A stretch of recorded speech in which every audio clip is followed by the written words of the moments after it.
at home, their whole schedule goes for a toss.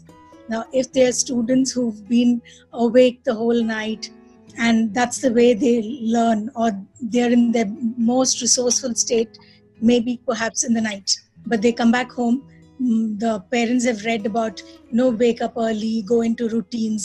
These are all generic psychological tips that people keep giving. All of them, actually, it sorts of shakes them up, because one thing internally inside them, there are a lot of things happening within them, and then when they have to be forced into such schedules, it actually throws them off guard.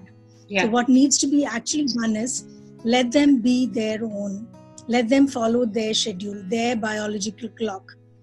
Let's not overnight, change them into wake up at 6 o'clock, start doing this, yoga, meditate, go do this, go do that. See, it's half of it is the parents' anxiety themselves. So they don't know how to cope with it. So they put it onto the students, and they think, okay, these children also need to be trained now.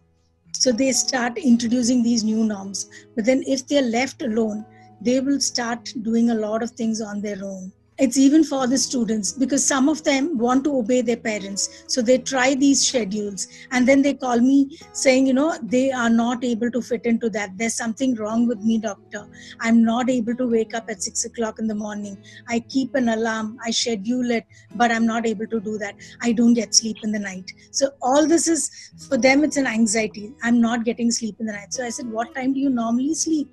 So they said, by around 12, 1, when in the hostel. So now when are you trying to sleep? At 10.